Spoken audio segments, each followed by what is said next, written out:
Komposisi 3 fungsi. Oke, 3 fungsi berarti nanti akan ada 3 fungsi. Kalau kemarin yang fungsi komposisi itu hanya ada 2 fungsi, yaitu fungsi fx dan fungsi gx. Berarti kalau 3 fungsi ada satu tambahan fungsi lagi, yaitu adalah fungsi h. Nah, di sini misalkan ada 3 fungsi, yaitu fungsi f, fungsi g, dan fungsi h. Berarti untuk penyelesaiannya dia bisa saja diminta fogoh, bisa juga diminta gofoh, atau bisa juga diminta hogof. Kalau kemarin hanya fog dan gof. Kalau 3 fungsi berarti nantinya akan ada bisa saja 3 yang diminta. F bundaran G bundaran H, atau G bundaran F bundaran H, dan H bundaran G bundaran F. Apabila F bundaran G bundaran H, maka untuk penyelesaiannya F di dalamnya fungsi G, di dalamnya fungsi H. Cara penyelesaiannya pun sama. Jadi kita selesaikan dulu yang belakangnya. Berarti masukkan dulu fungsi H-nya. Sudah dimasukkan ke sini, berarti fungsi H tersebut sebagai nilai X yang nantinya akan kita substitusikan ke fungsi G. Jadi nanti dari fungsi H disubstitusikan ke fungsi G, sudah disubstitusikan ke fungsi G, selanjutnya disubstitusikan ke fungsi F. Itulah hasil penyelesaian dari F bundaran G dan bundaran H. Sama untuk yang G bundaran F bundaran H dan H bundaran G bundaran F juga cara pengerjaannya juga sama. Nah, ini bisa kita sebut fogoh, gofoh, dan hogof. Fogoh, gofoh, dan hogof. Oke. Secara umum, dalam komposisi fungsi berlaku sifat asosiatif, yaitu sifat asosiatif seperti ini ya. Oke, untuk sifat asosiatif ini, misalkan yang diminta adalah fungsi f bundaran g bundaran h. Dia akan sama dengan kalau bentuknya seperti ini, dikurungkan. Berarti f bundaran g dikurungkan, terus baru bundaran h. Atau juga yang dikurung adalah G bundaran H, dikomposisikan dengan fungsi F-nya. Hasil ini, walaupun ini dikurungkan di FOG, ini dikurungkan di GOF, ini secara keseluruhan hasilnya nanti akan sama. Berarti hasil ini akan sama dengan hasil ini, akan sama dengan hasil ini.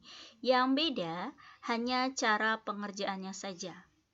Berarti kalau cara pengerjaannya, kalau yang F bundaran G bundaran H langsung, tadi F di dalamnya fungsi G, di dalamnya fungsi H. Tapi kalau untuk yang dikurung ini, berarti kita harus mengerjakan yang dikurungkan dulu. Berarti cari dulu F bundaran G-nya, atau cari dulu G bundaran H-nya. Sudah dapat G bundaran H-nya, selanjutnya baru dikomposisikan ke fungsi F. Sudah dapat fungsi F bundaran G-nya, barulah nanti dikomposisikan ke fungsi H. Jadi, kalau ada yang di dalam kurung, dikerjakan dulu yang di dalam kurung. Baru nanti dilanjutkan dengan yang lainnya. Oke, di sini ada contoh soal. Diketahui ada 3 fungsi, yaitu fungsi fx, fungsi gx, dan fungsi hx. Fungsi fx-nya itu x plus 1, fungsi gx-nya itu 3x, dan fungsi hx-nya itu adalah x kuadrat. Tentukan fungsi f bundaran g bundaran h, dan h bundaran g bundaran f, dan H bundaran dikurungkan adalah G bundaran F. Berarti ya, ada 3 yang harus kita tentukan dari ketiga fungsi yang ada tersebut. Oke, kita lanjut ke penyelesaiannya. Oke, contoh fungsi 3 komposisi. Oke, diketahui fungsi fx-nya adalah x plus 1, fungsi gx-nya adalah 3x, dan fungsi hx-nya adalah x kuadrat. Untuk yang A, tentukan fungsi dari f bundaran g bundaran h. Oke, berarti kalau f bundaran g bundaran h itu kalau kita kerjakan berarti f di dalamnya fungsi g, di dalamnya lagi fungsi h. Berarti di sini kalau kita tulis f di dalamnya fungsi g, di dalamnya lagi adalah fungsi h. Oke, berarti yang harus kita kerjakan terlebih dahulu hanya dulu. Nanti dari h substitusikan ke g, dari g kita substitusikan ke fungsi f-nya. Oke, kita masukkan dulu fungsi h-nya. Berarti di sini fungsi h-nya itu adalah ini ya, x kuadrat. X kuadrat. Oke. Nah, berarti X kuadrat di sini sebagai nilai X yang nantinya akan disubstitusikan ke fungsi G.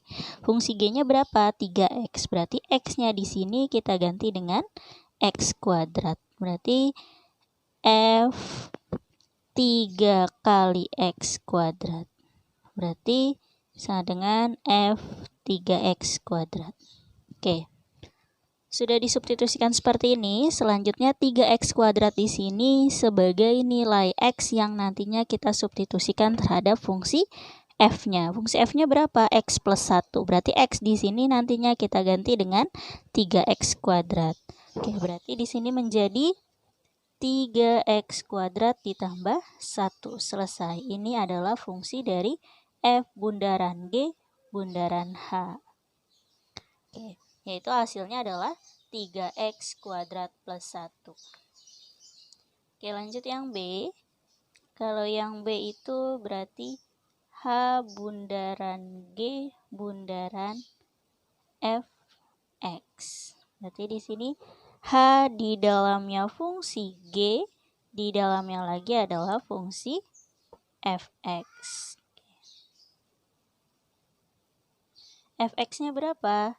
Fx-nya adalah ini ya, X plus 1. Oke. Nah, berarti X plus 1 ini kita substitusikan terhadap fungsi G. Fungsi G-nya itu adalah 3X. Berarti di sini 3 kali X-nya adalah X plus 1. Nah, X-nya diganti dengan X plus 1. Baru kita kalikan. Berarti di sini 3X plus 3. Selanjutnya 3X plus 3 ini kita substitusikan terhadap fungsi H. Berarti di sini 3X ditambah 3 dikuadratkan. Oke, berarti hasilnya 3X dikuadratkan adalah 9X kuadrat. 2 kali 3X 6X. 6X kali 3 adalah plus 18X. 3 dikuadratkan adalah plus 9. Ini adalah hasil dari fungsi H bundaran G bundaran Fx. Selesai. Dengan soal yang C itu H bundaran buka kurung G bundaran F tutup kurung X. Oke, ini yang ada di dalam PPT tadi bahwa dia itu bersifat asosiatif. Jadi hanya pertukaran. Jadi kalau ini kan hitungannya sama aja kayak yang Hogoff ya, H bundaran G bundaran bundaran F, H bundaran G bundaran F. Nah, berarti ini Hogoff. Walaupun kita kurungkan gini, nantinya hasilnya akan sama dengan Hogoff. Kalau kita kurungkan yang depan, nantinya juga hasilnya akan sama. Cuma bedanya di cara pengerjaannya saja. Kalau yang tadi H bundaran G bundaran F itu kita kerjakan H di dalamnya fungsi G, di dalamnya fungsi F. Kita substitusikan dulu fungsi F ke fungsi G, selanjutnya kita substitusikan ke fungsi H. Tapi kalau yang ini berarti kita kerjakan dulu G bundaran F-nya dulu. Sudah dapat G bundaran F, barulah kita substitusikan ke fungsi H-nya. Atau kalau misalkan yang H bundaran G-nya yang dikurungkan, berarti H bundaran G-nya dulu yang kita kerjakan, barulah disubstitusikan ke fungsi F. Begitu ya.